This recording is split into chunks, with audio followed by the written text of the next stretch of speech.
All right, everybody, welcome to the Multiverse of Marvel podcast, where each week our resident Marvel guys, Aaron and Danny Greenlee, take a dive into the crazy corner of the ever-expanding Marvel multiverse, where each topic we discuss, actually, and this week will be talking about Namor. So, yes, so which is Namor is like Marvel's like Atlantean. Yep.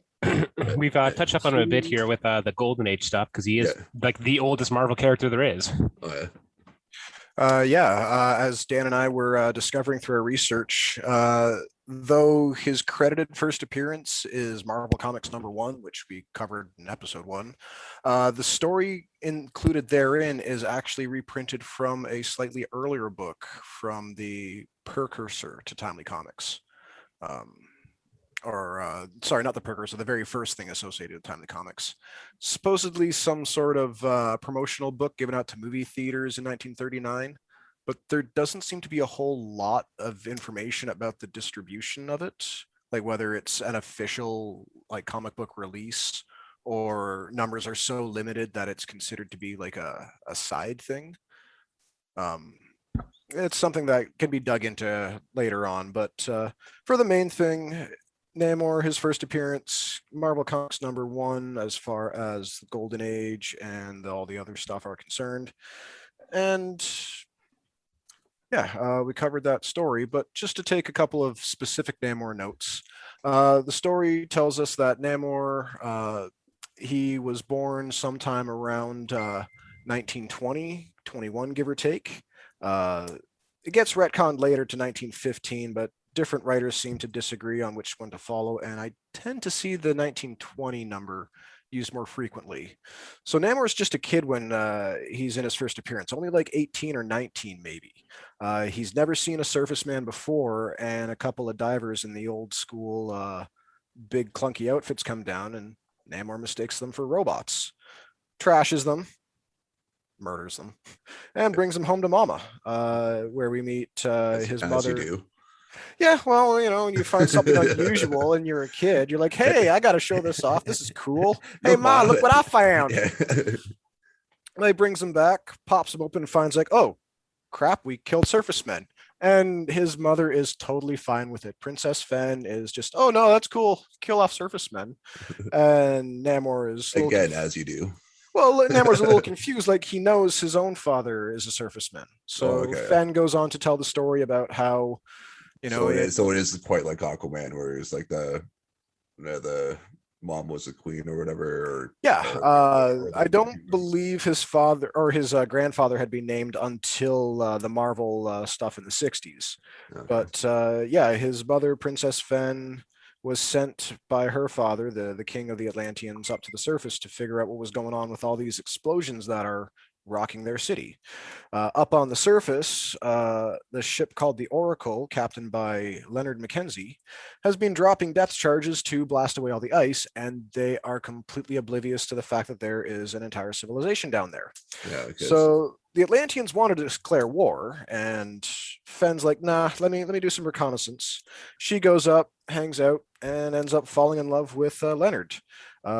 Gets pregnant with the baby Namor, and unfortunately, she spends way too long away from her people under the surface, and they send a search party for her. The sea. Yeah, it's not so nice as in Little Mermaid. They friggin' slaughter the crew of the Oracle. Okay. It is believed that Namor's father is killed during this encounter, but years later, you know, as you are wont to do in comics when the death is not definitive, well, they survived, and here are the convoluted circumstances as how. But anyway, Leonard's left dead, and Fenn retreats back down to Atlantis to give birth to the pink-skinned, wing-finned Namor.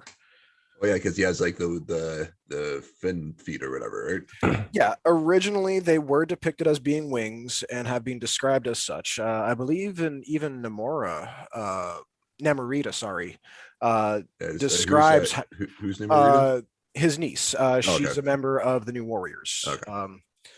Early Namor character, but she actually describes feathers on those little fins down there. Okay. So kind of like dinosaurs, like how we figure that they're now. Yeah. Like they don't ever like, I've never seen anything about them being avian wings, but they got feathers. They do assist in flying. Whether or not they are the exact source of propulsion for them is questionable. Namor has lost his a couple times, got them back a couple times, but when he lost his wings, he lost the ability to fly. Conversely, his cousin Namora, who is from the Golden Age. Wait, he could fly? Yep. Yeah, Namor can fly. He didn't know this? This is one of the things that that makes him outclass Aquaman. Is pretty much anything Aquaman can do, Namor can do as well, and Namor can do more than that. Namor can fly. But did Namor have a hook hand though? No. Namor has a bipolar disorder and very an much oxygen imbalance in his blood. So he still has the disability card he can play if he wants to. If they, I don't know what you want to play. And with Marvel #1, is it kind of like Action #1 where there's like 2 or 3 different stories in it? Like there were several stories. If you remember when we covered it, that's where we saw like the namesake for Kazar of the Savage Land.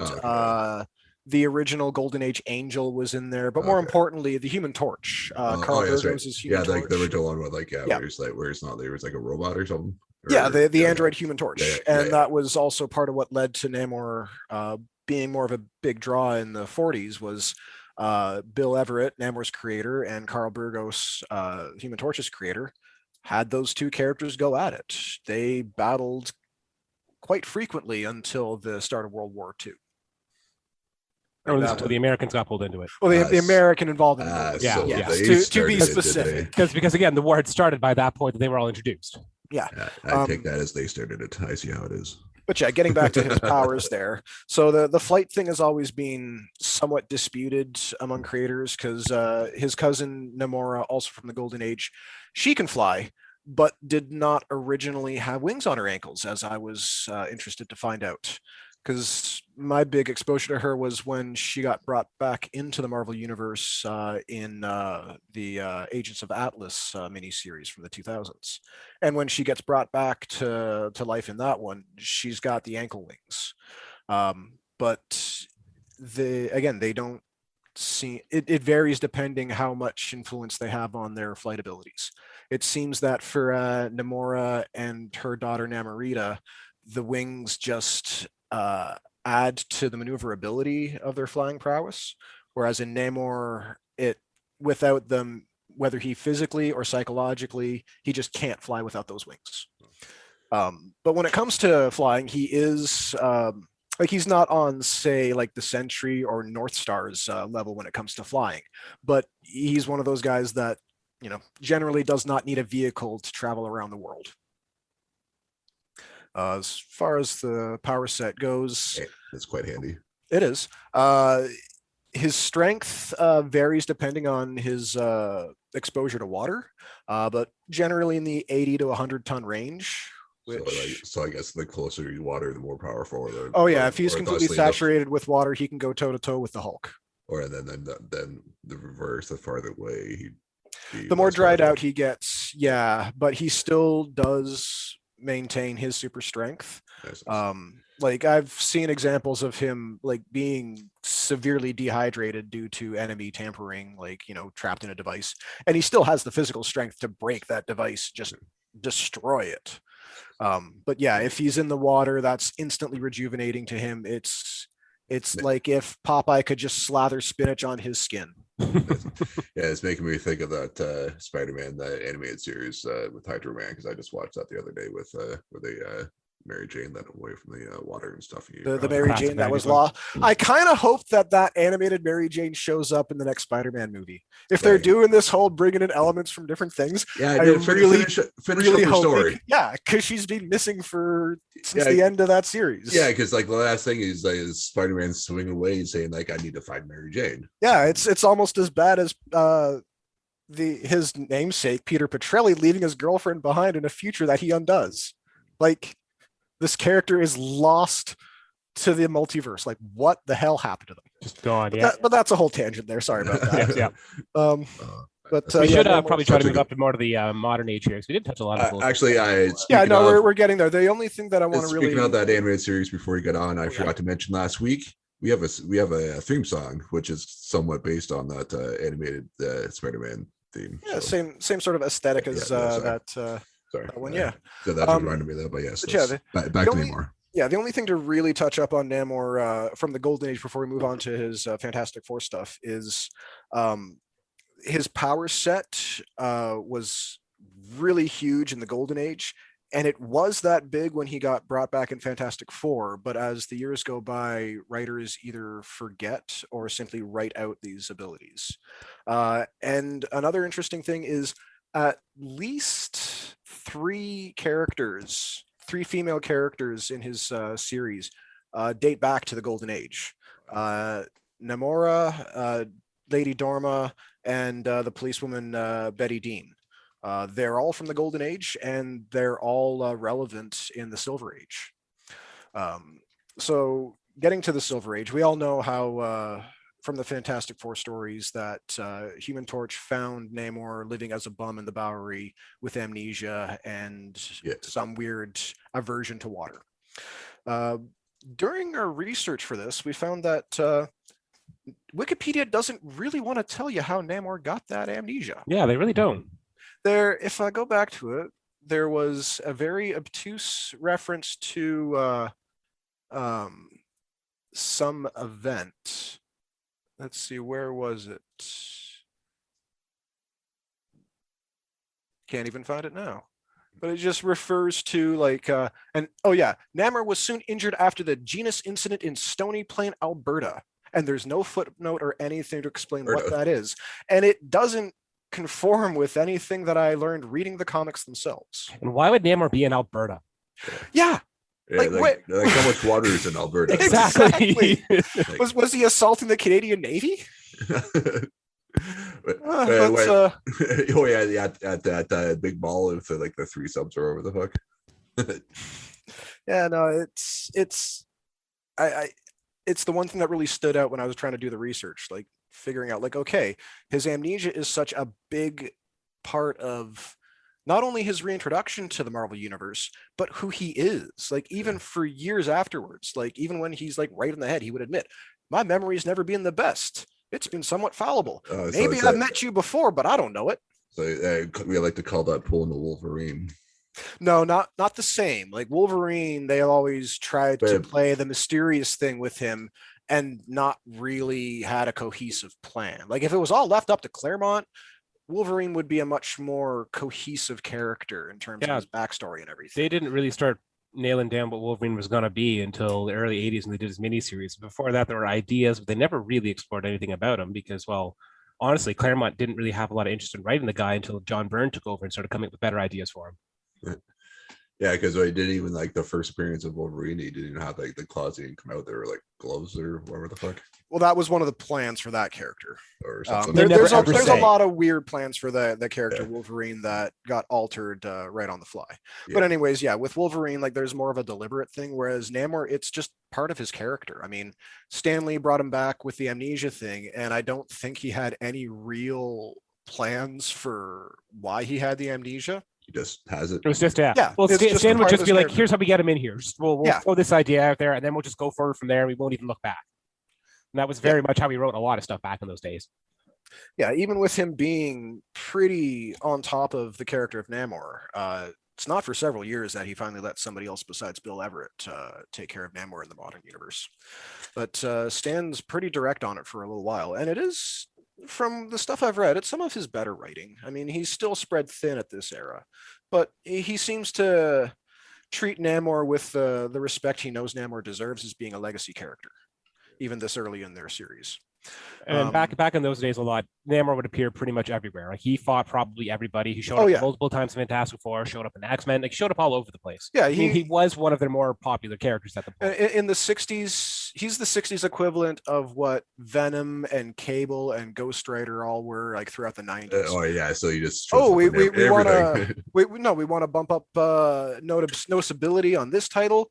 We'll put this hot character in there. Everybody loves this character. He's a bad boy. Make Namor show up. But going through his history here, one of the things I took note about Atlanteans in general was in the very first appearance, Fen says how she can breathe air for up to 5 hours, and it's noted how like that's the max for an Atlantean, and most Atlanteans can't even breathe it for that long. That gets retconned into being Atlanteans cannot breathe on the surface, not without the aid of like a chemical pill or something. And they even stopped doing that because the writers decided that that was carcinogenic. Yeah, because you don't want to see them see your heroes taking pills. Well, no. It was no different than like Reed Richards taking an oxygen pill to be able to breathe underwater. Just for some reason, they decided that Atlanteans needed to have a little bit more limited ability on the surface. Well, I mean, they kind of had to come up with more reasons for why the Atlanteans wouldn't necessarily take over the world sometimes, right? Or destroy the world at least. Yeah, but even still, like only a 5-hour limit that only like, the most genetically gifted of Atlanteans can hope for. Like, yeah, even that's still a limitation. Before we leave World War II, at the time, Namor had been part of a short-lived all-winners squad. So there was contemporary issues of him participating in World War II, but there's only a few issues of that series. The later Invaders series comes in the 70s from Roy Thomas. That if we ever touch up on that, it'll be its whole other series, or its own other episode. But it was the retconning of what a lot of these Marvel heroes were doing during their time in the war. So that's the big three of Submariner, Human Torch, and Captain America, and what they were doing overseas, bringing the fight to the Nazis. Good series. There's some surprises there, but it's so much more of its own thing that we don't really need to cover it with Namor. Getting on to his early Fantastic Four stuff. Most of it is spent moping about how his civilization is lost. Like from the moment he gets dumped moment he gets dumped in the water by Human Torch, by Johnny Storm, I mean, he goes in search of his people, and the first Atlantean city he comes across has been devastated through what appears to be a nuclear war. He figures humans been doing their tests and have blown up the city, and he's lost his people. So this is why he's so rage-filled against the surface, is because now that he's been able to go back to his people aren't there. So the next few appearances are either him trying to find his people or moping about how he can't find his people. Until Fantastic Four Annual #1, where all of a sudden he's reunited with his people and there's no actual explanation for it. I never got around to reading Saga of the Submariner, just because of all the other stuff I was reading. But it's a big flashback series that fills in a lot of gaps in Namor's story. My suspicion is that one is going to explain how he reunited with his own people. It was just something that Stan didn't feel like telling at the time. But once he gets back to his people, they start wanting to assault the surface world. This is also where his love, Lady Dorma, is reintroduced to the Marvel Universe. She was his betrothed childhood companion, never really cared about her romantically until it becomes pretty clear that he's not got a chance with Sue Storm. Dorma is... because it wasn't known for a while by just trying to pick up like Sue like in front of Reed. Yeah, when this was also back when Sue and Reed were, not married, and hell, Reed hadn't even professed his love for Sue. You're on a break. At first, no, not even matter, that. He first he didn't realize his feelings, and then when he did realize his feelings, he didn't know how to talk to her about it. And like this goes on for years in Fantastic Four. Oh, really? Oh yeah, like I was reading issue like 30 something, and like he's still wishy-washy over, how he feels about Sue. And Sue's getting kind of pissed off because she knows it. So yeah, she's a little bit enthralled with the attention that this like massive muscled naked guy keeps showing her.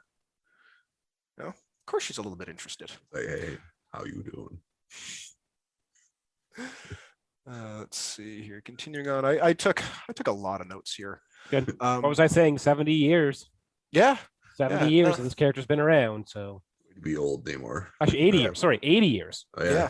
Yeah. No, the character, if you go by his original birth date and the one that John Byrne decides to go with, yeah, the character's 101 years old. Okay. Dude, you old. There's a few of them that are up there, without being the ancient ones. Yeah. Continuing through his stuff here. So that means like, well, Wolverine's still older than he is. Yeah, Wolverine's still older than him. Wolverine's older. I do believe Mystique and Destiny are older than him. There's a few. Who's Destiny? Destiny is Mystique's wife. She was an X-Men character who had the ability to see the future. She could see potential futures, and as they got closer to the present, she'd have a better idea of it. So a lot of Mystique stuff in the early days was basically Miss Destiny saying, hey, this is going to happen. We're going to do this. Yeah, that's why Mystique is perceived as being a terrorist, is because without knowing that she's following the instructions of a precog, it just looks like she's out to mess shit up. But little note about Destiny, she's appropriated from Sherlock Holmes stories. The name Irene Adler is deliberate with that character. I was wondering why that sounded familiar. Well, it's worth noting because the name Destiny is going to come back up during our Namor discussion, and it's not going to be the same Destiny. During the early 60s, given Namor's status as an outsider and an anti-hero, who better to team him up than that other outsider and anti-hero, the Incredible Hulk? So there's a couple of stories where, Namor figures that the two of them have a mutual distrust and hatred of humanity, and that makes them natural allies. But, in the early days, there wasn't a whole lot of say-so between the Hulk and Bruce Banner about when they transformed. So when Hulk spontaneously reverts to Banner in the middle of a throwdown, and Banner just takes off and leaves, they don't really find too many reasons. Well, he doesn't know what's going on, and Namor doesn't see Hulk turn back into Banner, and he doesn't really know about Banner at this time. So yeah, it's a understandable mistake between the two of them. But with his this idea of finding maybe another ally, he's talked to Doom. He talks to Magneto. Daniel, you ended up reading X-Men number 6, of course. So what happens in that one, though, is both Professor X and Magneto figure out about Namor at the same time. They decide that he's a mutant. How often does this happen in early X-Men, where a new mutant is discovered and it's a race to find them first? Fairly frequently, at least during the Stan Lee era. Just checking. They get down to it, and it's been a while since I read through the issue again, so I can't remember exactly how it all plays out. But he generally teams up more with Magneto because Magneto is more along the lines of, hey, we'll kill all the humans. Who gives a fuck, right? Conquer humanity. And then by the end of it, I think the X-Men kind of proved to Namor that Magneto was a piece of crap, so Namor went off in his own way. Yeah, and I believe there was some evidence that Xavier had previously dealt with Namor. I forget if that's a retcon or not. But the big thing from that issue is that that's the first time they really refer to Namor as a mutant in the context of the Marvel Universe mutants. Yeah, because at one point he was billed as like the first mutant, right? He is. Yeah, because still is. Okay. Going back to your shock over his ability to fly. Well, yeah, that's not something natural to an Atlantean at all. And this is one of the things that contributes to Namor being an outright mutant rather than just a straight hybrid Atlantean the way Aquaman is over in the DC universe. In his earliest appearances all the way up to the early 60s, Namor could do anything that could be done by undersea life. He could inflate himself like a pufferfish. He could channel electricity like an electric eel. Anything he could do. He could sing a song and make a man fall in love with a mermaid. Probably. Potentially. Probably. He could I use am in.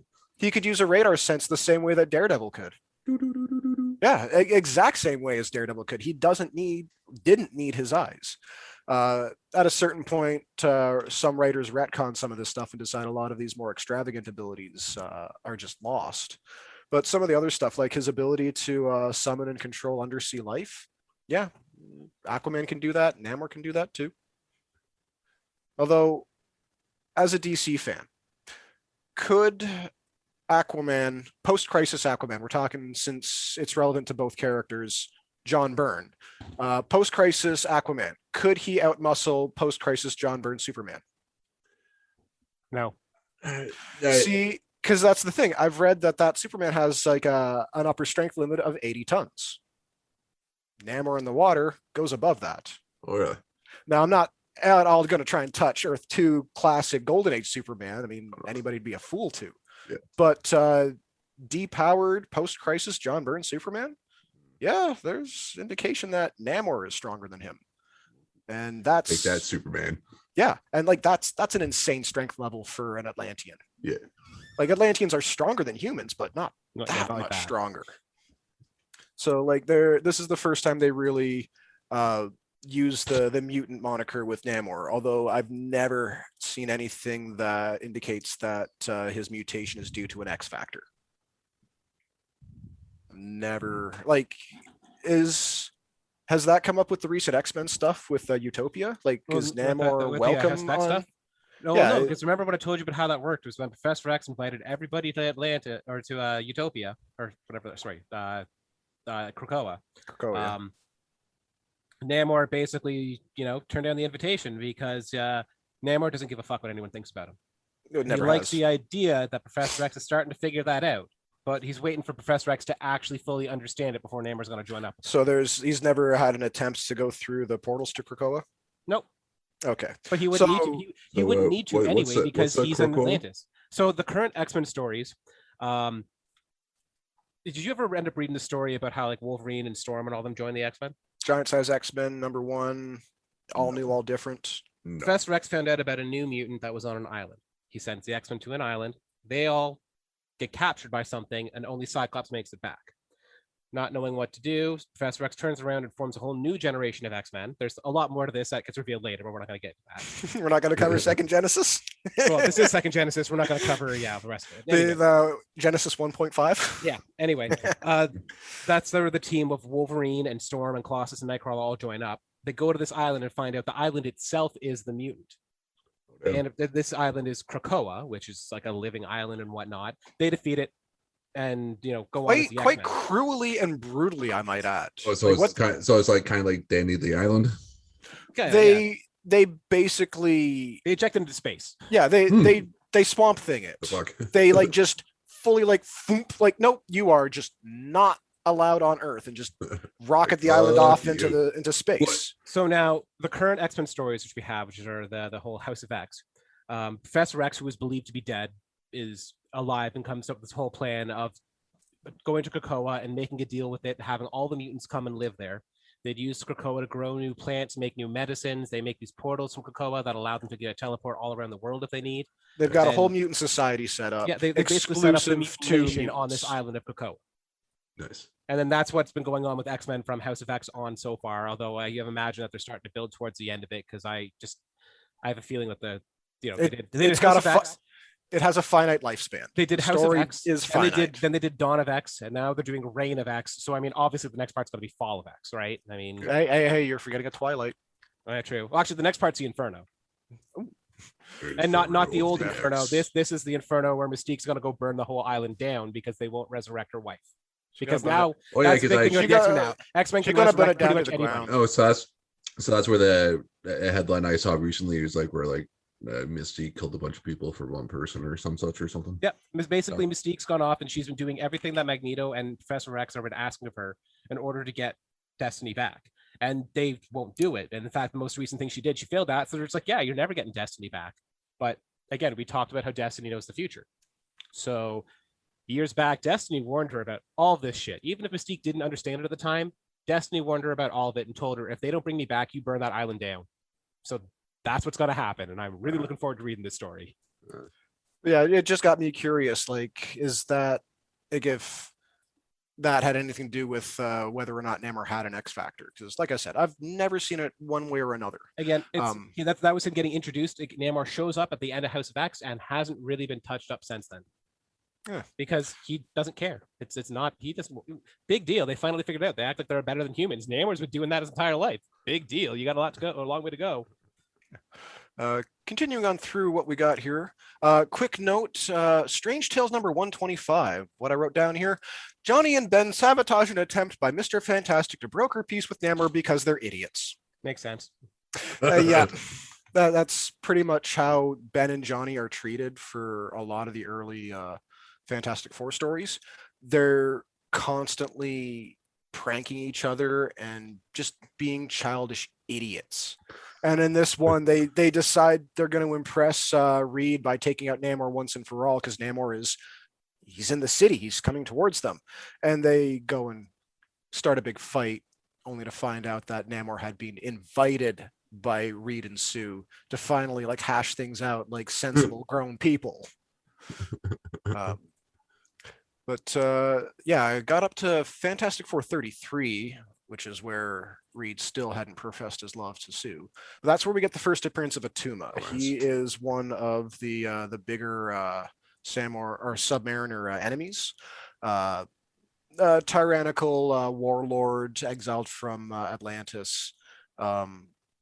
This is the first time in the modern age that Lady Dorma betrayed Namor.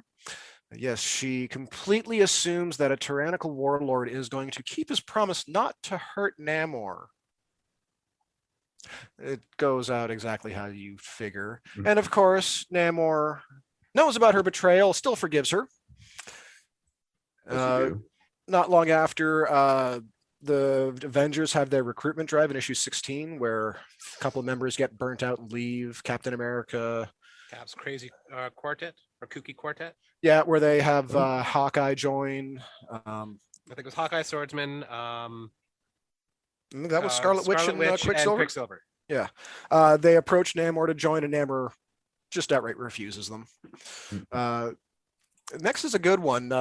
The first Masterworks for Namor. Any of you listeners out there who want to get the best print versions to read, Masterworks is where to go. They're all the earliest stories. The first Submariner one for the Silver Age stuff covers Marvel Comics #1, but it also includes Daredevil #7, which is kind of cute. Namor decides he's going to use the New York legal system to sue the world for Atlantean dominance. So yeah, he goes to the offices of Nelson and Murdoch to hire them to, sue for whatever. They quite sensibly tell him that this can't be done because A, there is simply no precedent for suing for control over the world, nor is there any single unifying surface world government to present this case to. So Namor gets frustrated because they won't help him and storms off in a huff. There's some quite comedic uses of Namor being so it's not quite how the surface world works, buddy. Okay. But he tried. This is why I recommended you read that Indefensible story, Adam, because this is the sort of Namor that is the most fun, where like he's just so haughty and full of his regal monarchy that anything below that is just incomprehensible to him. Like some of the quips that Banner makes against him in that miniseries just fly right over Namor's head, but he's still insulted because it's something that Banner said to him. Fuck you, Banner. Basically, like, if I knew what that meant, I would kill you where you stand. I would be more mad. As we continue on, we get to his first ongoing series, Tales to Astonish, which was one of the anthology books. Because of the unique publishing avenue that Marvel had to go through, they're actually being published by DC at this time. They were really limited for how many titles they could put out per month. So that's why there are so many bi-monthly titles.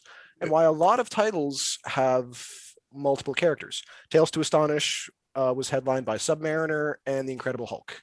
You have about 10 pages of Namor, 10 pages of Hulk. This is the first actual continuing saga for Submariner, dealing with him actually being the royal monarch of Atlantis. His warlord Krang usurps his throne in his kingdom. Once again, Lady Dorma betrays him. Like no, Krang not the Utrom Krang from Ninja Turtles. This predates that. You know it. You Ninja Turtles fanboy. Besides, Krang is not in the original Turtles comics. There's just our friendly little TCRI Utroms. But this Atlantian Krang feels that Namor has not been the monarch that Atlanteans deserve, so he takes over himself. Once again, Lady Dorma is tricked into betraying Namor, pretty stupidly this time.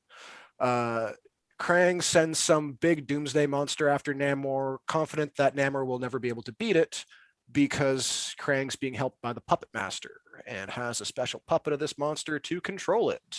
Otherwise, it would be mindless. Once the puppet shorts out, Namor has no trouble taking out the mindless monster. But Krang still bluffs Lady Dorma into thinking that he's relinquishing control in exchange for the promise that she'll marry him. He strings her along on this promise for the rest of the series, and Namor is left rage-fueled because he thinks that his beloved has betrayed him again. And betrayed him for his enemy. So that's a fun little ride.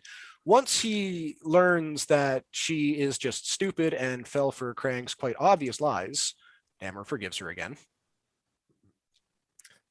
Fun times there. Once we get to the end of the Tales to Astonish run, we get an interesting anomaly in the publication of Marvel Comics. I've noticed just through guides and browsing titles and stuff, there is this one-shot Iron Man and the Submariner from like 1968. It's just a single issue, and it's just these two. Reading the issue, it is clearly the next chapter of what would have been Tales to Astonish for Submariner, and was Iron Man Tales of Suspense, Dan?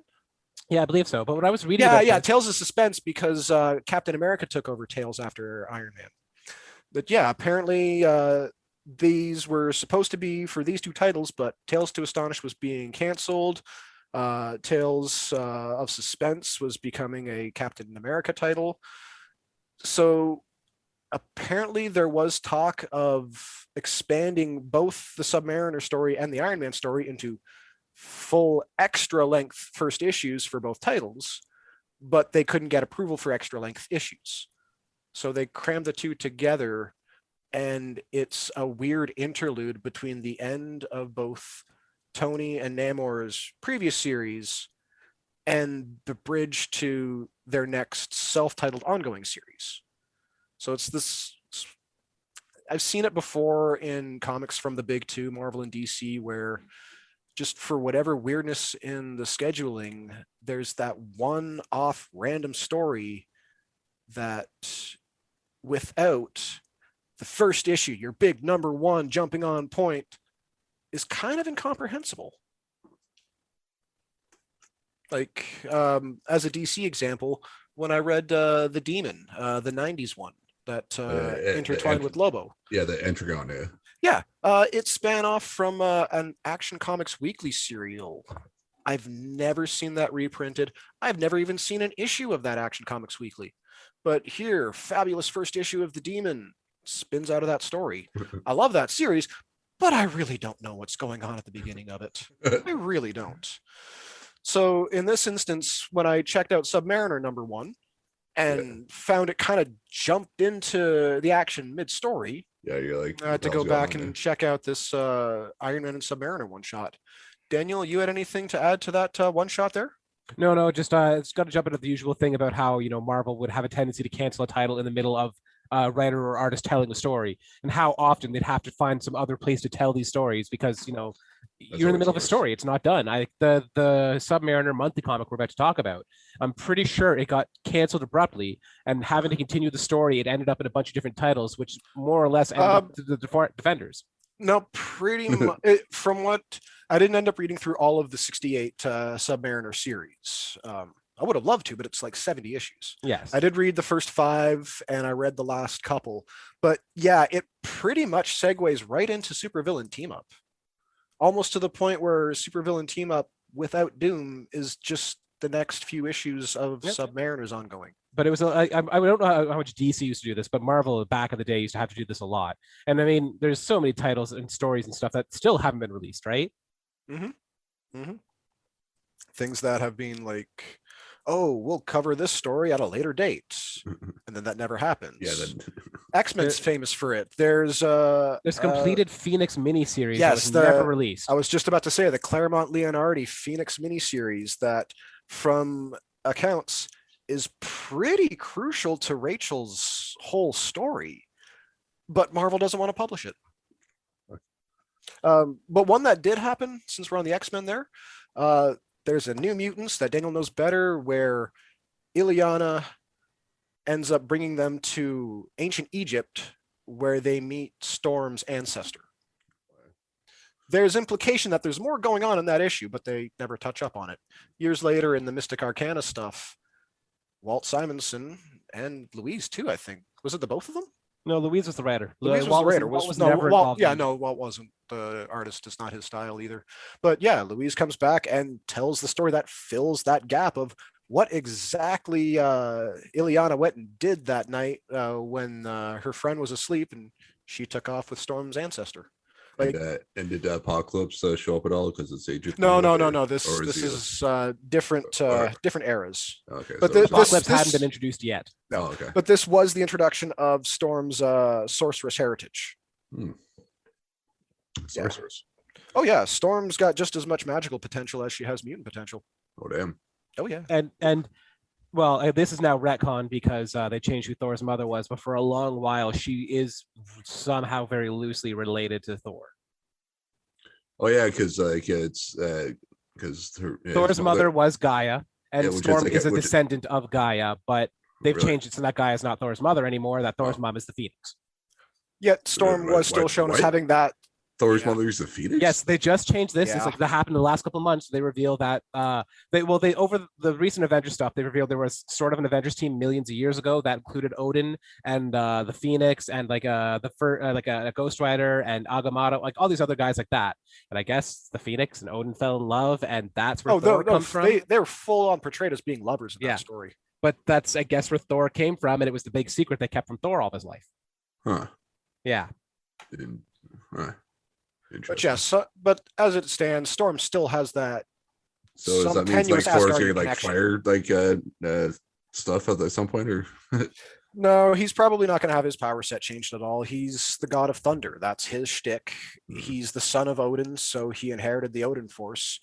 He has used the Phoenix Force at some point, I believe. He has wielded the power cosmic. You know, once you've become the All Father, you know, supplementary power sources kind of become redundant. Yeah. Well, I mean, apart from him getting powered up by Galactus and then beating the crap out of Galactus every time he stepped out of line. Sure, Galactus feels good about that decision. Stop doing that, Galactus. What?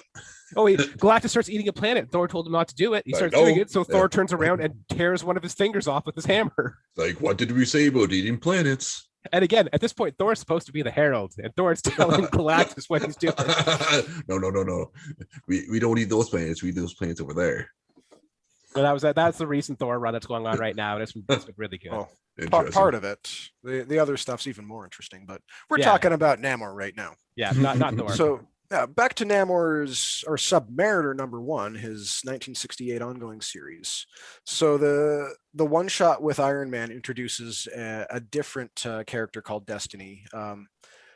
This character in the publication history is the first Destiny in Marvel Comics. Irene Adler was introduced later in like 1980. 1980, yeah, that sounds about right. This Destiny was Paul Destine. He was a a hypnotist mesmerist who had legitimate powers. Like, he wasn't just some sleight of hand trickster. He could actually perform psychic feats. He was drawn to this helmet of power.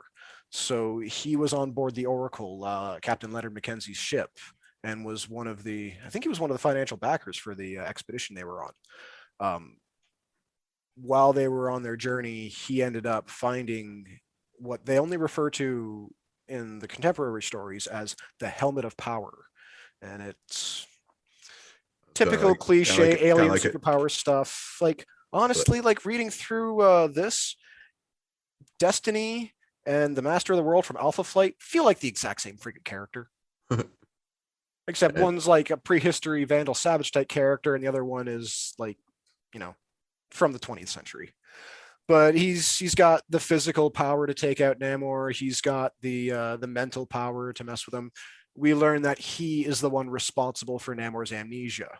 But it's a few more issues before we finally learn the circumstances.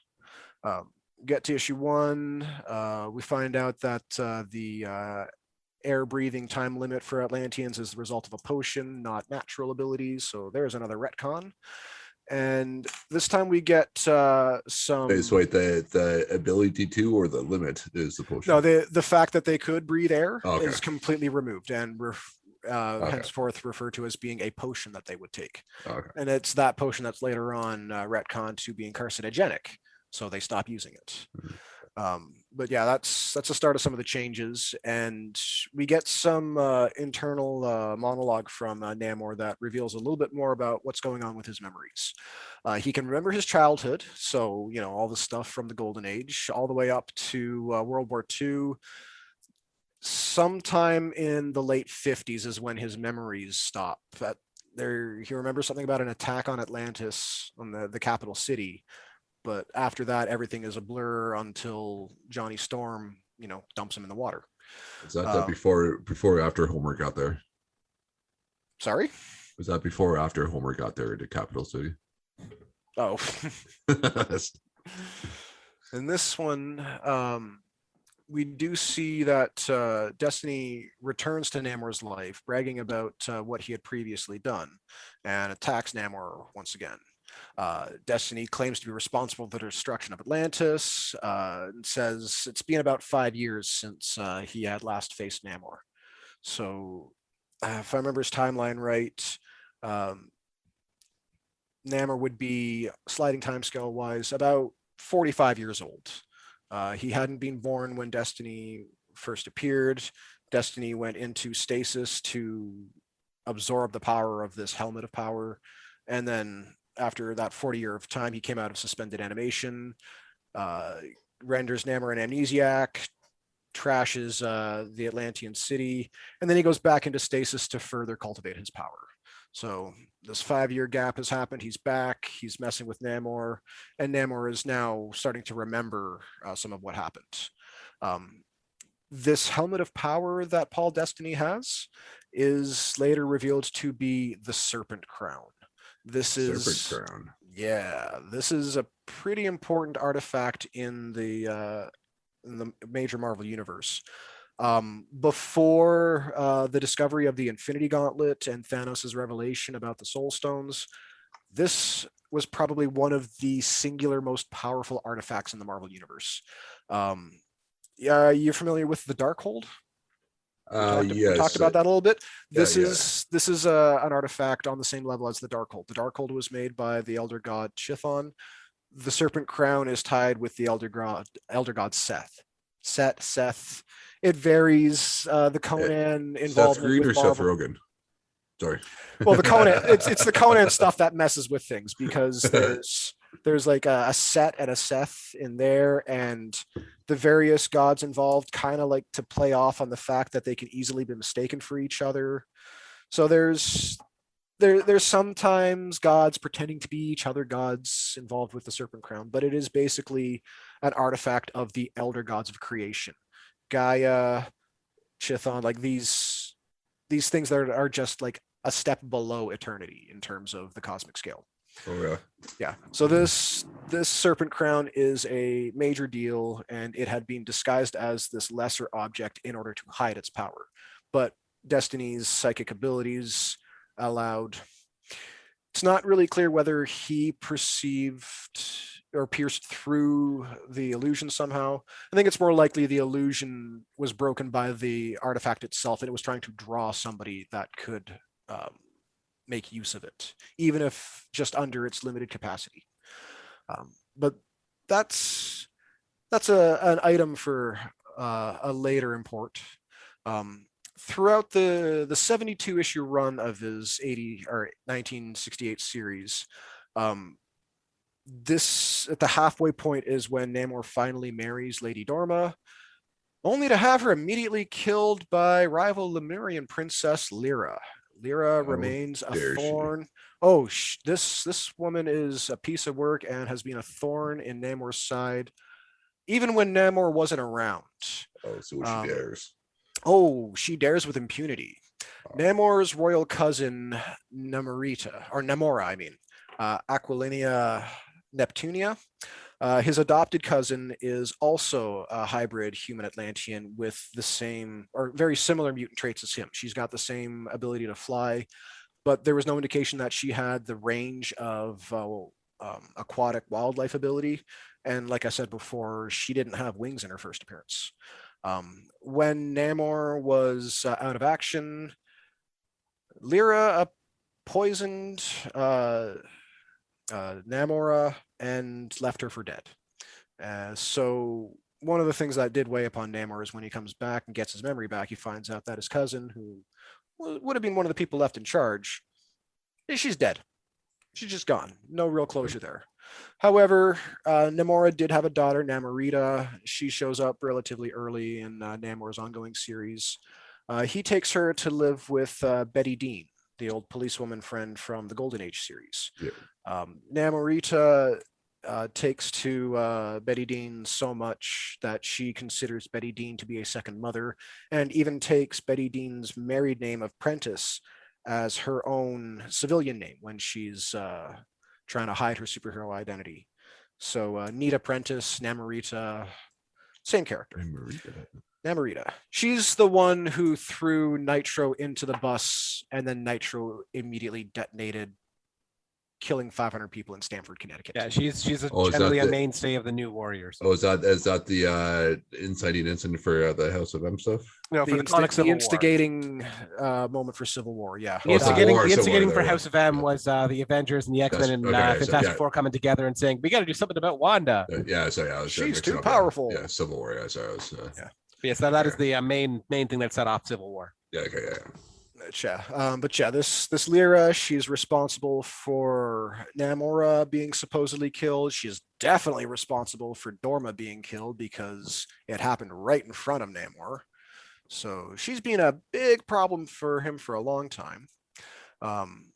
Getting back to Betty Dean, she comes back into the series a little bit more prominently towards the end.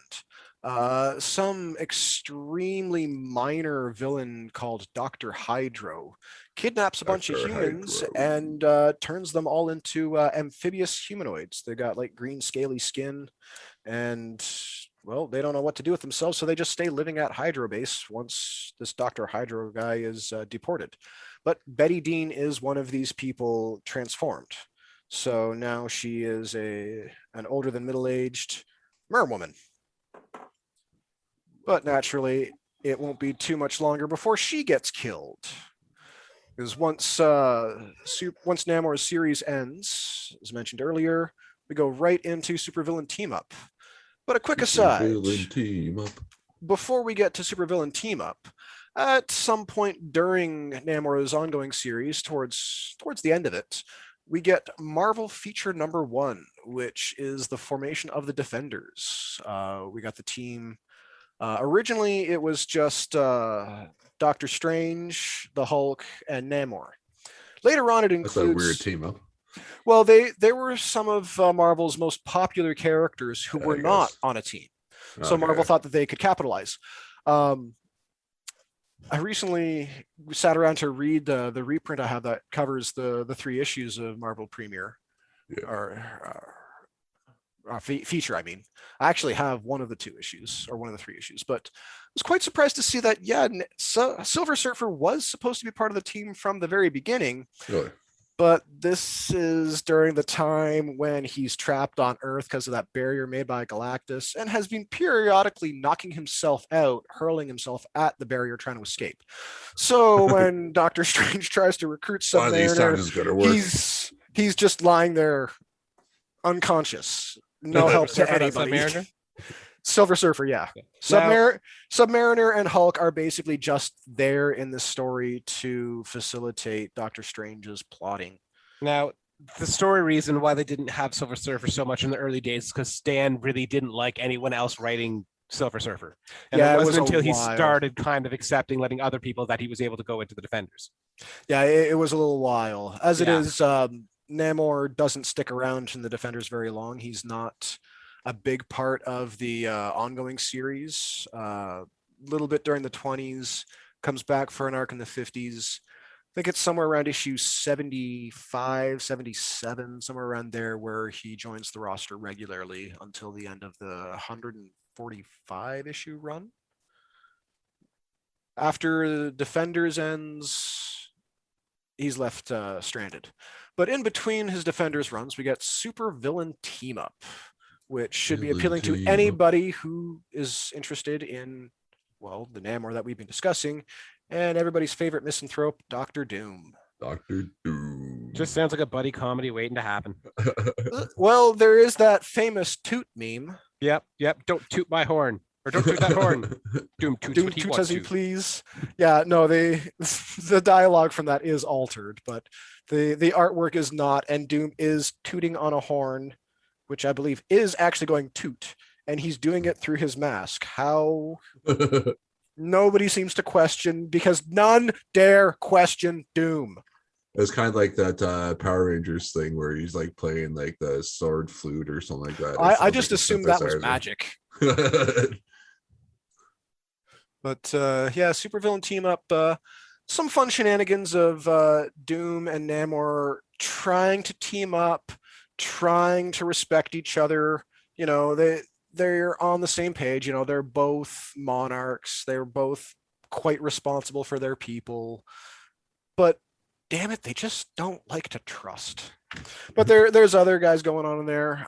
This is where we get the less minor villain, Dr. Dorcas. Dorcas. Yes, he's a geneticist who actually has some success in being able to actually do things with his genetic work. Before going through a lot of this early stuff, I only knew him from Tiger Shark's backstory. Tiger Shark is another one of Namor's big bads who actually has the physical power to go toe-to-toe with Namor, mostly because his power directly comes from Namor, with an actual tiger shark thrown into boot. So Dorcas mutated this injured Olympic swimmer. Guy, it's really kind of tragic. The Todd Arliss had been an Olympic swimmer, Olympic gold medalist, if I remember the story correctly, who was critically injured, saving a bunch of people. Some accident, people at risk of drowning, like a bus crash in the water, and he saved everybody from that bus. But they don't ever explain how. Somehow he got crippled to the point where he can't swim and dive anymore. So he's so desperate, he's going to this whack job black market geneticist to regain his ability to swim. I want to swim again. Yeah, no, the process seems to drive him insane because he does act markedly different once he becomes Tiger Shark. But yeah, he is definitely one of the heavy hitters in the Marvel universe. It's Dr. Dorcas, Atuma, and Tiger Shark together who are responsible for the death of Betty Dean, which again enrages Namor. You know, this is now, of the 3 supporting female characters from his Golden Age series, all 3 are now supposedly dead. It isn't until the 2000s that M11, the human robot, the living robot, the agents of Atlas, when they rescue their robot companion, he concludes that Namora is not dead and is just in stasis. But this revelation is completely independent of anything going on in any Namor stories, and it's not until after Namora is resurrected that she and Namor reconnect. Sucks for her too, because it happens just after Civil War, so she comes back and finds that her daughter has just died. Shit. Yeah, but yeah, with Betty Dean gone, Namora supposedly dead, and Lady Dorma definitively dead, Namor's left pretty bummed out at this point. He doesn't really have anybody in his life at this point, at least for several years. Like I said, the end of Defenders 125, 145, I forget whereabouts, but he drops out from the team there and is mostly just seen in guest appearances in various titles. He's got a mini series that doesn't really seem to have a whole lot going for it. There's a maxi series which covers more of his early stuff and backstory. But as for like his ongoing exploits, hanging out with the Avengers, Yeah, he becomes an testing Avenger for a little Iron bit. Yeah. Surprisingly, he ends up with a strong association with Alpha Flight. Yep. When the series Alpha Flight starts, we got the Alpha Flight characters as previously introduced in X-Men, but we also get a bunch of backup members for Beta Flight, which is basically like the Canadian X-Men or whatever, right? Or well, Canadian Avengers. Canadian Avengers is more yes. appropriate. They are government sanctioned, government supported sometimes. The problem comes is that they refuse to operate under government oversight. That puts too many restrictions on what a superhero team needs to be able to do. Like for a time, they were barred from being able to engage in anything outside of Canada's borders. But regardless, Beta Flight was the idea James Hudson had, to make sure that there was always backup support for Alpha Flight. One of these members was a young woman named Marina. Marina Smallwood, she was from Newfoundland. Her origin is that her human father, was a fisherman who brought up this strange, like glowing kind of weird alien egg with his catch, brought it home, and his wife, when examining it, broke it open. And when it opened, that's always a bad idea. You'd think that. You would think that, but in this instance, it saves the world. It literally, it's a world-saving accident. The Mrs. Smallwood, in accidentally breaking open the egg early, she thought what was inside it was in distress, but she broke it before what was inside could gestate properly. And so it ends up adopting humanoid DNA directly from this woman and takes a humanoid female form. And it's done so early in its development cycle that this creature is supposed to grow up to become a world-destroying predator. Oh, damn. Yeah. And this element is still in Marina's genetic makeup, but it does not drive or define her. So she is a reserve member of Alpha Flight, relatively young. I think she's only like 19 or something, like not cradle robbing young, but she's relatively she doesn't have a whole lot of confidence and acts not naive, but definitely like somebody who knows that there's so much more she can learn. She's a she's a very endearing character. I do like her. She ends up being quite sympathetic.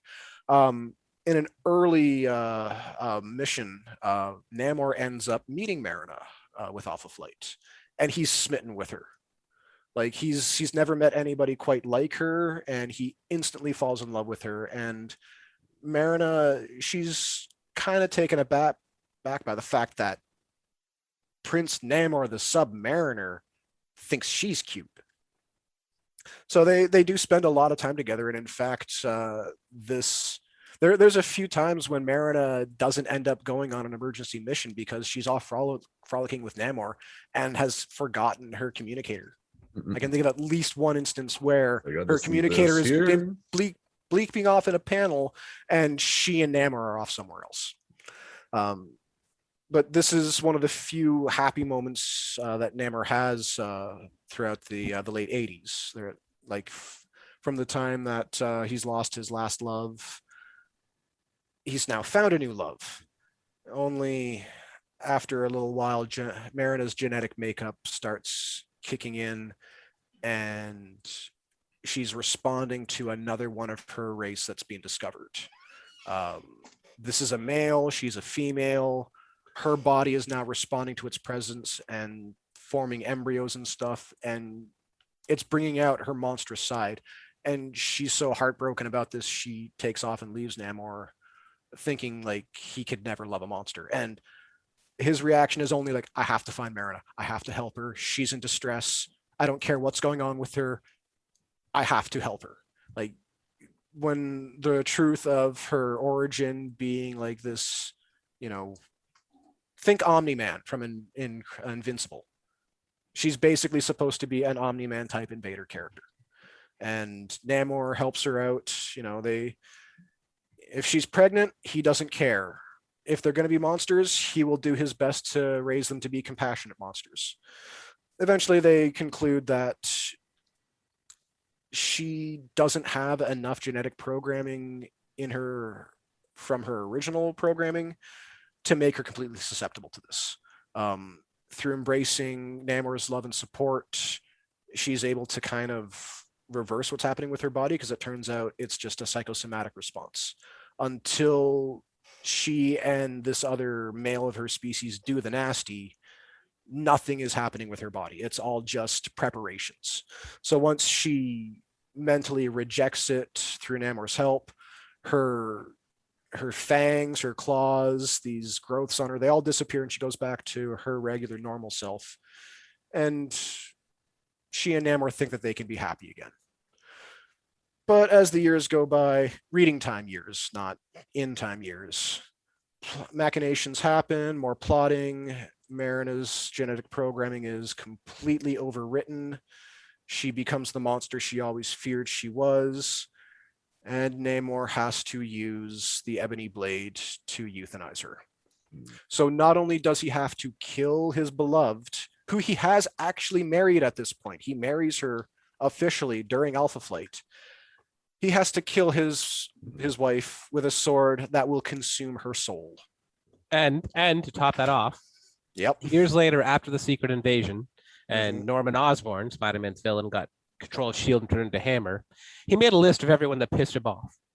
And he went to get revenge on every person on that list who pissed him off, including Namor. So what does he do?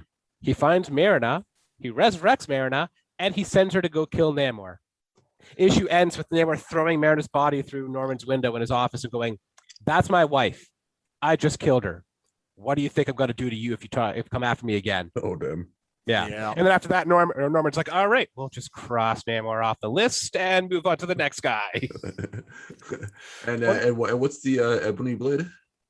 It's the Black Knight sword. So that upcoming Eternals movie. Yeah. Kit Harington, Game of Thrones, Jon Snow. He's going to be playing Dane Whitman, the Black Knight. He is the wielder of the ebony blade. So that's something to touch up on later. It's basically the Marvel version of Elric of Melniboné's Stormbringer. It's a cursed blade. It does bad things. If you get cut by it, it's going to suck your soul into it. Yeah. So that's what happened to the original Marina.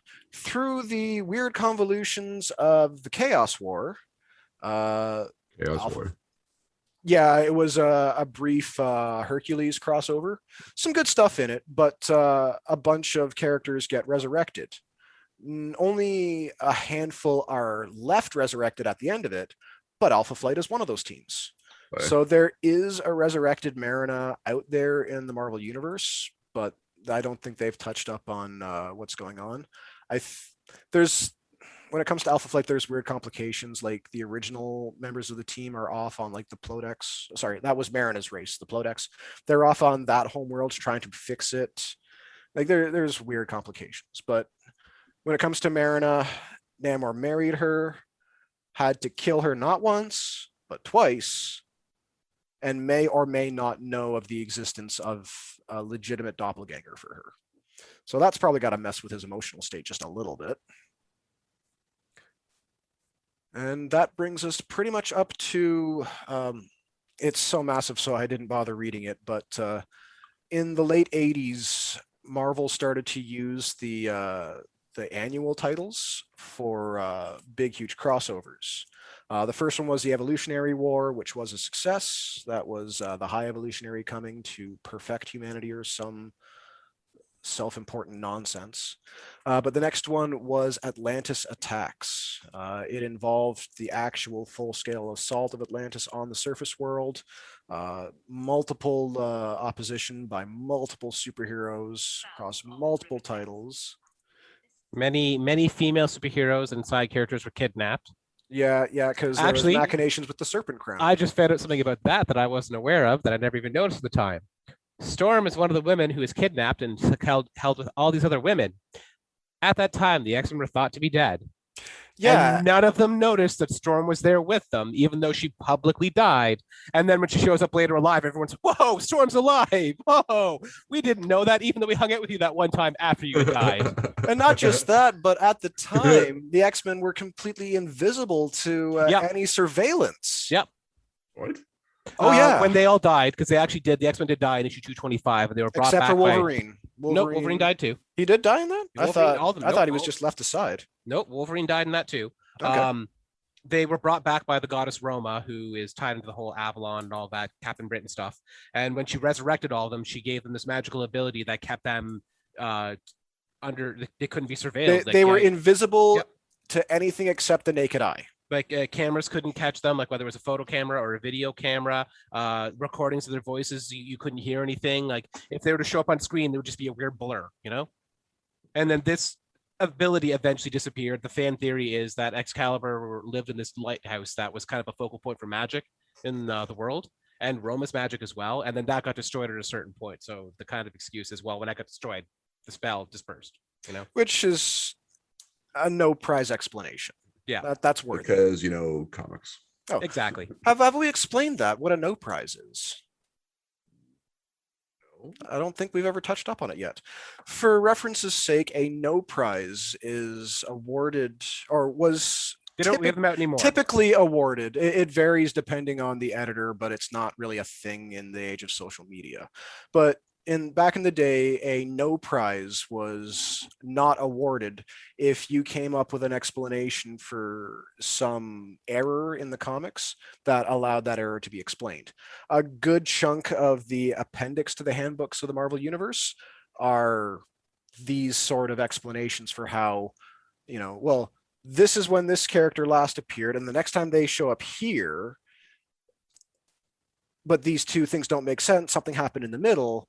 Here's the best theory about what could explain it. And if it's a theory that is actually embraced and accepted by the editors, they may give out a no prize, which is simply an envelope, an empty envelope with no prize inside of it.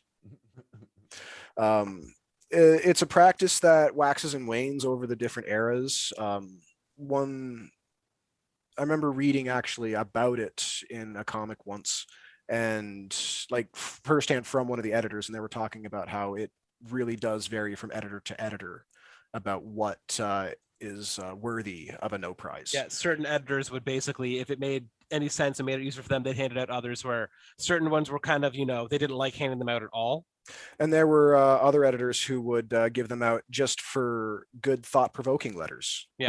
It didn't have to actually explain anything, but if it, added to the general discourse of the stories, that might get you a no prize. From what I remember, I could be mistaken, but I think Mark Grunwald, who was one of those big Marvel writers back in the day, he was really big on passing them out. Like he was a really big fan. He was no big prize. on the fandom, just supporting the fans in general. Like encouraging that sort of thing encourages your readers. Like, I don't know, maybe if Marvel was still giving out no prizes, they'd be in a better place. Yeah, true enough. But yeah, so after the great big sprawling Atlantis Attacks crossover, Namor is left supposedly dead. As far as the world at large knows, he was killed off during all that nonsense.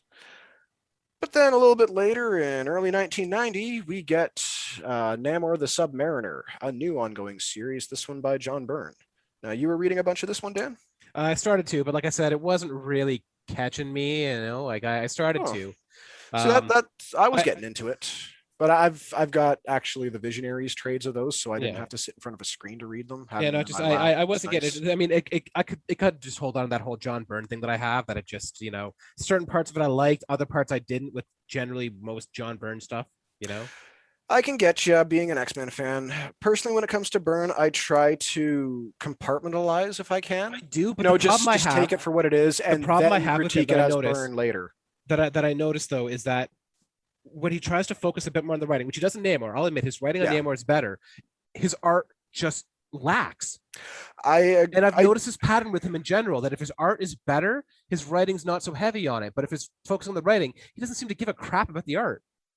I I don't think that his run on Namor has bad art. I don't think that's I bad, but can you compare it to everything else he did, especially to it's what he did right not before it, which was yeah. Superman? It's You not can't as compare the two. dynamic as other works of his. I No, will it looks admit. messy. I felt it looks like it could just be the inker, but to me, it felt messy. Is it Vince? You know how certain artists Is like it John, Vince Giordano inking it? I can't remember, but you remember how certain artists add too many lines. Certain artists can add lines to work, more lines, it makes it look better. Guys No, like Gail not. Keown and Gary Frank. But then you get guys like John Romita Jr. who do it, and it doesn't always Oh. work. And that's what I feel John Byrne was doing at this point, and it does not work. No, Vince Coletta. That's the one I was thinking. Like reading through Tales to Astonish, there was the occasional Vince Coletta inked issue that sometimes works and a lot of other times don't. But yeah, I do agree on Burns Namor that he probably would have been facilitated by a better better artist. Yeah. Which is proved true because, well, where did Jay Lee get his start? Yep. What title was it again? Oh yeah, that's what got that Namor title suddenly popular again. When this hugely dynamic artist, young hotshot Jay Lee, pops on the title. But as far as what was going on in it, I did like the approach that Byrne had to it. The story I was interesting. I mean, the story ideas were interesting. Just it was the smaller focus, like the character focus at start. I wasn't really getting interested in the characters. Yeah, some of it isn't plotted, I think, the best. Like I like the basic outset for the comic where we got this aged oceanographer and his grown daughter, and they're out doing their research in the middle of the Atlantic, I think, when they pick up on their sonar something way too fast and way too small to be a submarine or anything artificial. And the only thing the oceanographer can think of that could match it is Namor, which everybody knows is dead. But oh crap, this thing has suddenly turned a 90-degree angle right below us. It is coming for the surface. And oh my God, that's Namor flying into the air. And luckily enough, this oceanographer, the whole reason he's into marine biology and everything else is because he was saved by Namor back in the 1940s. He had been a young boy whose father had saved up for a long time to buy him a bike. And this one day when the invaders were back in town, the war is over, Namor, Captain America, all the rest are there. And so this kid's biking furiously to see them and ends up not paying attention to where the wharf ends and crashes. And just Namor happens to have seen it, saves the kid and his bike. Kid immediately goes to a pawn store, pawns the bike, and buys a book on marine biology. So he has always been fascinated with marine life and has always felt indebted to Namor. And this is where the previously mentioned bipolar disorder is actually brought to light. This oceanographer, his name was Caleb, I think? I think. Yeah, he had come up with this theory that due to Namor's unique hybrid Atlantean human physiology, he suffers from both oxygen withdrawal and over-oxygenation. If he spends far too much time underwater without any surface time, he suffers from oxygen deprivation, and this leads to his mood swings. Likewise, if he is up on the surface for far too long without spending enough time underwater, he begins to suffer from over-oxygenation, which again leads to mood imbalances. And it's completely physiological. It's not like he just gets in a funk. Like, no, this is something that he can trace to how his body works. There's no shame or stigmata or anything attributed to it in the comic. It's just like, well, that explains more than a few things. And I guess since the treatment that you've got me on must be working, because normally this kind of information would send me in a rage. So Namor starts to take a little bit more care into his mental health and realizing that, there's something he can do about his mood swings. With this newfound mental acumen where he's not so emotional, he starts to think more about what he can do in the world. And given that this is the beginning of the 90s, and anybody who was a kid back then remembers, Tox Crusaders, Captain Planet, all the other, environmentally conscious heroes that we got. Well, Namor's one of the ones that actually makes a lot of sense, given his homeland. So he begins this campaign to try to, take a bit better care of the world. And he figures in order to do this, he is better off doing it on the surface. Everybody thinks he's dead, both below and above the surface. So he's going to roll with that for a while. So Not he very just long though. no, it ends up being blown, but not through his fault. He's just, all right, well, if someone's going to attack me, I'm not going to stand for that. And well, he does kind of screw it up after that. But anyways, he decides that he's going to do this the corporate way. So he just raids a few shipwrecks, brings untold treasures up to the oceanographer and his daughter, and is like, hey, you guys are going to be my faces for this. We're going to buy some other company, rebrand it, and do our own thing. So he starts up this Oracle Corporation. But this gets the attention of a few other corporate types, the Mars siblings. I don't think they exist outside of this. I haven't seen They were anything kind of else. lame. They kinda were lame. But like honestly, looking at them for what they were, it's like, why wouldn't you just make them Fenris? yeah, I kind of felt like they were maybe supposed to be Fenris, and he just couldn't get the chance to use them. They weren't approved. But anyways, the brother is clearly a sociopath. The sister has been just following the brother's example, but once she starts to actually smarten up, she realizes that maybe she's not a sociopath like he is. But they had driven this company to bankruptcy, the company that Namor buys and rebrands and everything. So they're left intrigued, like, there might be a new player on the field. And when they realize it's Namor, they start to mess with him. They send the Griffin after Namor. And this is a very mutated and mindless Griffin, not the normal smarter guy. Yeah, they did something to him to change him. Something happened. Well, the Mars siblings didn't necessarily, but something happened to Griffin to make him much more bestial. After a few battles, he gets pussy whipped into being Namor's steed. Namor is literally riding around on him because a fight with this pollution monster, he had to use this anti-mutagenic thing to defeat it. And he was exposed to it too long and lost his little wing flipper thingies. Now, he wasn't too concerned because, as he had stated, he had lost them before in his previous series. I'll lose them again. Well, no, and like they grew back. These ones might grow back again. They might not. It's not really worth worrying about. But now he gets a pretty badass steed to fly around New York on. But because Griffin had been originally made by the Roxxon Corporation, and because Namor had conflicts with Roxxon in the past, he assumes that they sent the Griffin. So he reveals his presence to the entire board of directors, tells them not to mess with them, and they're all terrified because Namor has crashed their party and they have no idea why. They don't know why he's angry. They don't know what they've done to piss him off. They don't remember pissing him off, but they're terrified. But after that, Namor just kind of goes back to the Oracle building and just casually strolls on in. Namorita's like, hey, wait, Namor, nobody's supposed to see you. And it's like, well, the entire board of Roxxon just did, so it's kind of a moot point now. one, still reading through what I've got of that, but one of the things that Byrne does with that series that falls outside of the Namor conventions was he uses it as a vehicle to bring back Danny Rand, the Iron Fist.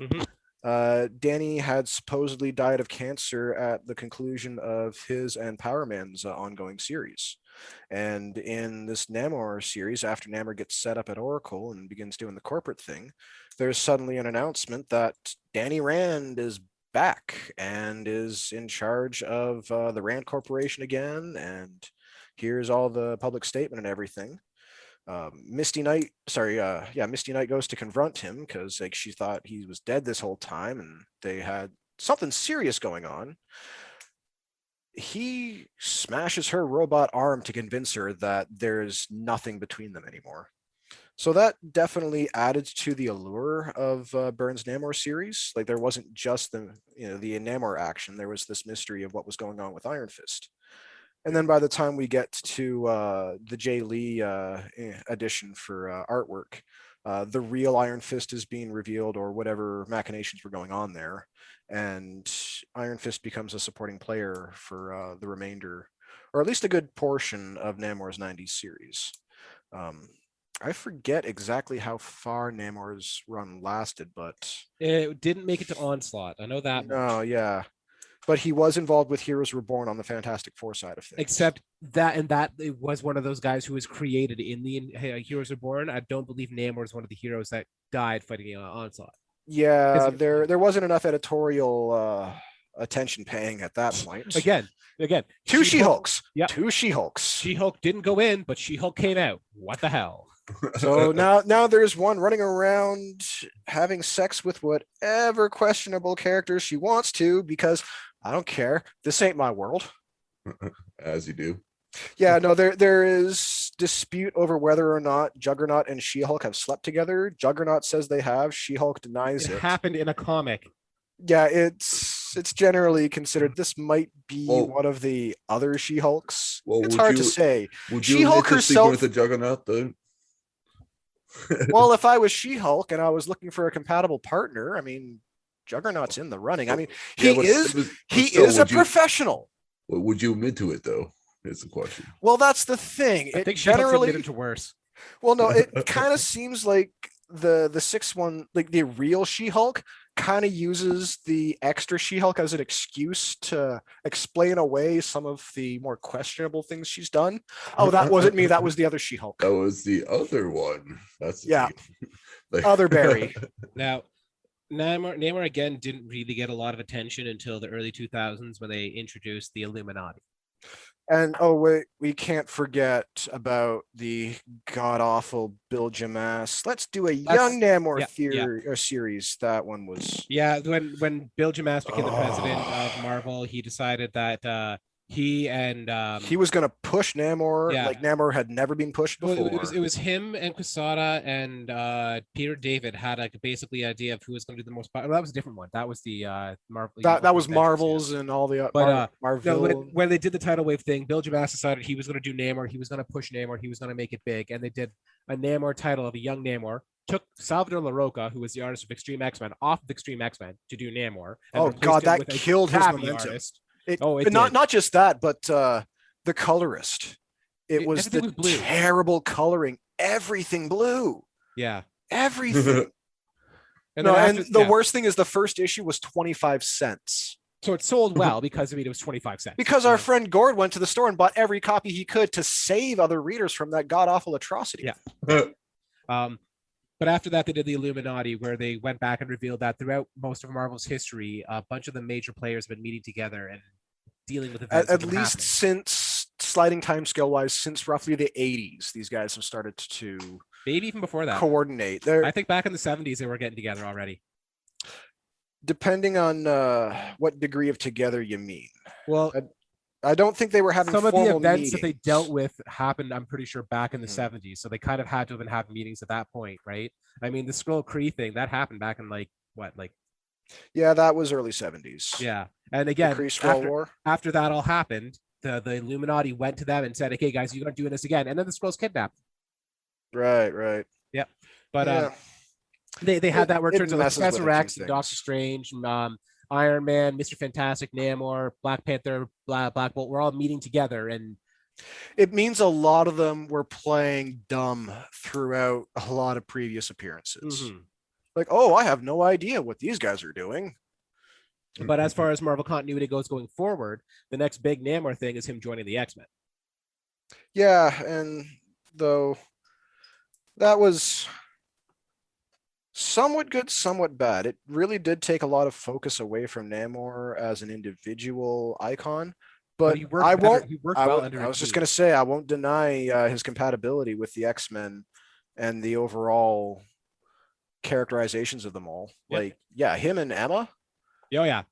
They did the whole, Reed and Sue and Namor thing again with Cyclops and Emma and Namor, except Namor wasn't as willing to steal Emma from Scott because he actually had a lot of respect for Scott.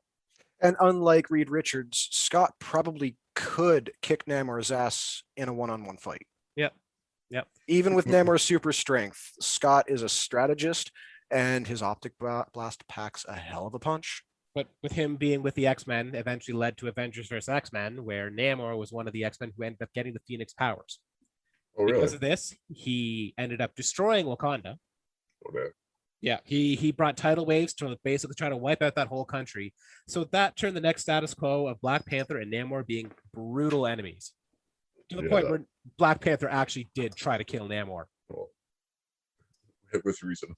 Yeah. No, it was they and then since then, I haven't really followed a lot of what's been going on with Namor after they sort of kind of settled the Black Panther and Namor thing. Yeah, I have the Civil War miniseries, or like the post-Civil War one, and I don't really remember much of it except for maybe reestablishing his role as the monarch of Atlantis. That was that Civil War 2? No. The first Civil War 1 is before all the rest of that stuff. Yeah. Civil War 1's before the Illuminati, or at least before the Illuminati series was released. Because remember that came out about between Civil War was 2005, and this is I think a 2006 miniseries. And the whole Illuminati stuff was released between Civil War and Secret Invasion, but all the X-Men stuff didn't happen until after all that. Yeah, so this would be before that, but I've been trying to read chronologically, so I didn't get around to that one. But yeah, if I remember correctly, it's reestablishing him as monarch of Atlantis. Well, that's one of the reasons why they got him in the X-Men, was because they needed Atlantis' allies. Help. Yeah, and since Cyclops had done the one thing that no other mutant could do, Namor was like, "Hey, you earned my respect. Yeah, let's do this."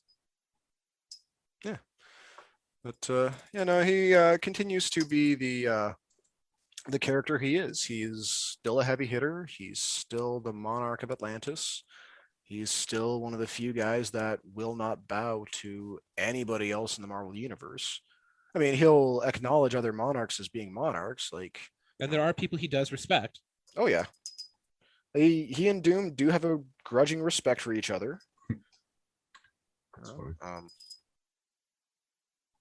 I forget who else. Not too many of them. Yeah, not a lot, but I mean, they're there. I don't think he would ever admit to respecting Ben or Johnny. Reed, he does. He does respect Reed.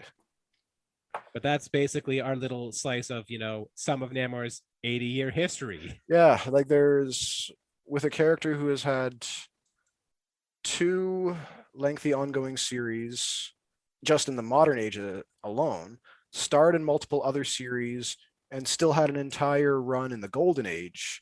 Yeah, I don't think he's ever not going to be relevant in the Marvel universe. And I do, I didn't think originally that he was going to show up in Black Panther 2, but now with Chadwick Boseman passing, I absolutely believe that Namor could be one of the characters that does show up in Black Panther 2. He'd be one of the ones that makes sense. They would.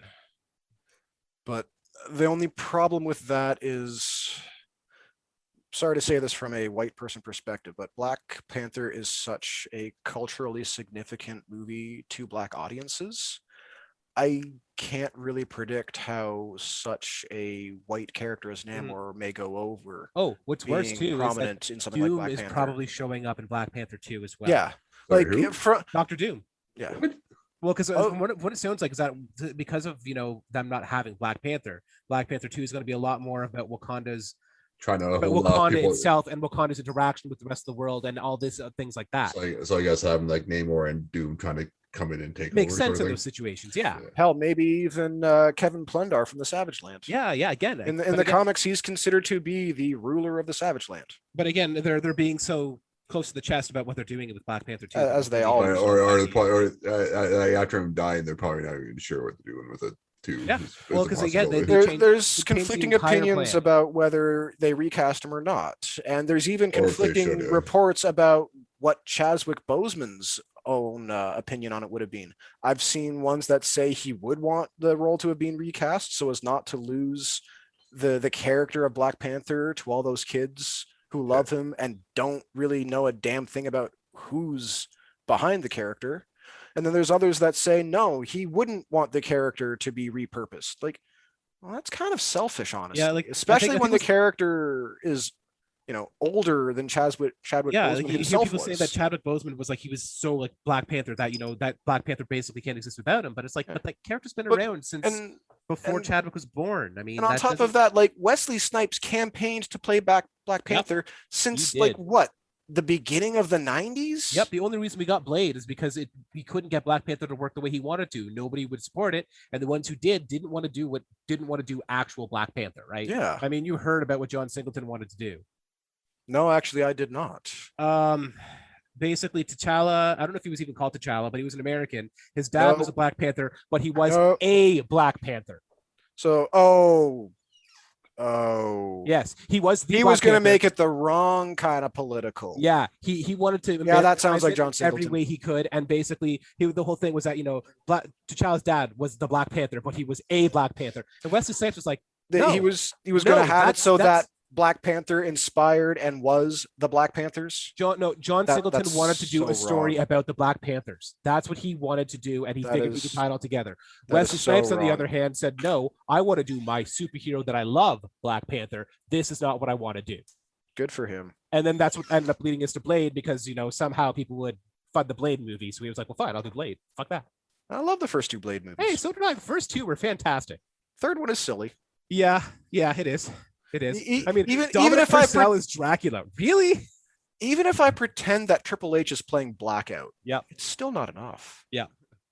And Triple H would have been. Well, the character Triple H is playing in that movie is almost textbook Blackout. All they had to do was paint him white to make him an albino. Yep. And Triple H would have been perfect as Blackout too. He would have. Like if you read the character in Ghost Rider and then saw Triple H's Hunter Hearst Helmsley persona, they're very similar characters. Very similar. At least we got great stories about what happened behind the scenes. Oh, yeah. Yeah, the Patton Oswalt and stuff, yeah. Oh, and he's not the only one who's confirmed it. Other people have said the same things, and even people who aren't celebrities who worked on that movie have actually confirmed the things that Patton and others have said. I mean, people focus on Patton and say Patton's a liar, but they forget that Ryan Reynolds said a lot of the same shit. Do they forget the CG'd eyes in the freaking movie? How many times throughout the movie is there a close-up of Ryan Reynolds' face and him saying some sort of joke, some sort of one-liner sarcastic that is sort of out of place, but you could tell that they didn't have anything there to actually fit in, so they just kind of said, "Okay, Ryan, just fill the space, man." Most of that movie is all punch-ups. Yep. Because they had no choice. Yep. Such a bad movie. I know. Oh well, and the worst thing is, I still like Wesley Snipes, Yeah, yeah. Genuinely, because I still like him. Like the first one, like everyone goes to the second one, but I love the fucking first one. It's like my favorite one. Well, I mean, like the second one, people go to it because it was like everyone first getting introduced to Guillermo del Toro. He had done other American movies, but people didn't really start noticing him until that, and he did such a visually awesome movie. Oh yeah. But I kind of do like the story better in the first one. The ending kind of falls apart a bit. But the rest of it was solid, and the casting. Oh man, they knew the ending didn't work. Yes, and even then, that's still better than some of the other endings that they had worked. The weird, like I've seen the alternate, the blood tornado. Yeah, that they were right to replace that with an actual sword fight. I mean, you've got Blade using this badass sword the entire movie. You do need to have, a proper sword fight scene. Yeah, exactly. Yeah. Now, Deacon Frost. I always had issue with Deacon Frost being the villain of the movie. Deacon Frost in the comics is way stronger than Deacon Frost in the movie. In the comics, he's more like if you know the vampire Lestat, you know how Lestat's progenitor had like stolen the secret of vampirism from a vampire. Okay. Deacon Frost was exactly the same. He had captured a vampire and scientifically took vampirism onto himself. So he's got abilities that regular vampires don't have. Like he can make clones and doppelgangers of himself. He's much more interesting in the comics because he is the vampire who killed Blade's mother and resulted in Blade's partial vampirism. But he is also the vampire that turned Hannibal King into a vampire. Oh, really? Yeah. That was one of the things that bothered me about the third one, is that like they're using Frank Drake and Hannibal King in just stupid ways. Mm-hmm. They really did. That's not to say like they were played by actors in stupid ways. They were just The characters conceived of and written in stupid ways. Mhm. Yeah. I have to cough. But on the plus side, we're apparently supposed to be getting the Midnight Suns in the Marvel Cinematic Universe. So hey, these characters might get done properly at some point. The Midnight Suns. Yeah, that was Ghost Rider team. yeah, Oh, from the nice. 90s. Yeah, Nice. when everything was going so great in the 90s and they were seeing so many characters be popular, Ghost Rider was one of them. Ghost Rider was part of a legacy of horror characters from the 70s, so they conspired to just bring back all of the characters from the 70s into the 90s.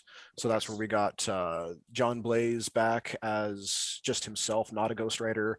Morbius beginning his actual anti-hero career. Blade getting his own solo title. No, that didn't happen yet. The Night Stalkers reunited and got That's their right. own Night title. Stalkers first, and then After Blade the came Night after, Stalkers were Yeah. disbanded, Blade immediately started getting his own titles after that. But we're going to cover horror in its own episode at some point. Mhm. Yeah. There's And much for us to even cover. then, it'll be covered in like the decades. Because like that's my bag, man. That's Well, what I except for know. maybe the 90s and 2000s, they didn't really do much in those days from the horror. Well, maybe 2000s, they didn't do much horror in the 2000s. Yeah, well, to be honest. 80s will definitely gloss over because there ain't much happening Yeah, in the yeah. 80s at They did. all. I forgot. 90s had some good stuff in the early end, not so much later in, and then 2000s there really wasn't much. No, Dan, if you go through my horror stuff throughout the late 90s and early 2000s, there's still some Oh yeah, surprises there was and gems there throughout was there. also that all over the edge stuff that all happened, and Yeah. then the Frank Castle stuff about him becoming the undead killer, and Yeah, that's an There's a lot of underrated stuff. one. Yeah. Elsa Bloodstone. yeah, that's true. Also, Bloodstone. Her first appearance is not Next Wave. It's her own mini series written Yeah. by Dan Abnett and Andy Lanning, who are excellent writers as well. Yes. I forget who does the artwork, but it's kind of a mix between cartoony and traditional comic book art that looks it works for the series. But if it weren't for Elsa being used in Next Wave, that miniseries wouldn't have amounted to much. It's good, it is, but it's too much of a Buffy the Vampire Slayer kind of tie-in sort of thing. Like, this is popular, so we're gonna Let's do this. repurpose Ulysses Bloodstone. Oh, he's got a daughter now. Now she's old enough to take on his legacy. Like, now her legacy is being totally messed up because of brainwashing and mind control from the Next Wave Corporation, but whatever. Or the Beyond Corporation. Next Wave was a Next subsidiary Wave. of them. I wish that comic had gotten more. God, we'll have to cover that one in an episode. Have you read Next Wave, Adam? I have not. Oh, 12 issues, one and done basically series. But Adam, it was a since masterpiece. I recommended the Defenders Indefensible story arc to you for its sheer hilariousness, Next Wave is the next one. Next Wave came out around the same time. It is hilarious. Oh yes. And it will make you want to research the characters used. Just so you know, everybody except for Tabitha has had their mind altered. Tabitha does not to say have that- enough yeah, of a mind Not to say to they alter. didn't try to alter Tabitha's mind, Boom Boom from the X-Men, but yeah, She's too definitely- dumb. Yeah. She has never been portrayed as an intelligent character, and this works to the team's benefit in Next Wave. But yeah, because with the characters involved with Next Wave, Monica Rambeau, who was recently used in WandaVision she was excellent in WandaVision. She was one of the members of Next Wave, and basically the way she's used in WandaVision evolves from her portrayal in Next Wave. Tabitha Boom Boom from X-Men, a new character, the Captain, who is a drunk who doesn't remember his own name, and he's got generic superhero powers. We got Machine Man, who does not want to be known as Machine Man anymore. He just goes by his regular name of Aaron Stack. And Elsa Bloodstone. Or Madman. No, just he doesn't see the point in them using code names. So like his name's Aaron Stack. Just He call him constantly Aaron. needs brain or beer for His brain. robot brain. His Constantly. robot brain needs beer. So it's been There's beer here. No, I'm just saying. Like I think in one panel you see him literally like tap a keg into his forehead. Yeah, he pulls the spigot for the keg and just sticks it to his forehead and just starts draining the keg that way. Now you will both stories, Next Wave and Indefensible, are hilarious in terms of writing and art. The reason we don't get more of Next Wave is because it's not an A-list title, so it doesn't get A-list sales, but it's got A-list talent on it. Marvel cannot justify paying that A-list talent for a C-list book. And to make it worse is the artist who did it has basically retired from comic art. Oh yeah, like Next Wave is probably one of the things that might get him to do a comic book again. But Marvel also doesn't want to do it again, so. Yeah, no. By all accounts, it's a book he had fun doing, and his wife is the colorist on it too. He was working for Warren Ellis, drawing Warren Ellis's scripts. Where could you go wrong? Exactly. Oh, you didn't make enough money. That's where you screwed up. Lame. Yeah. But, so I think it's 9 o'clock. So I think that should we've be been at this for a we while. should probably call it in. That's probably our longest show we've done yet. There might be some editing on that one. No, just cut out the first little bit and then I was fucking up the intro. But other than that, Yes, we don't want to show our weakness to the listeners. Other than that, there's no editing involved here, boys. Yeah. Anyway, so I think that does cover it up for Namor for now, at least.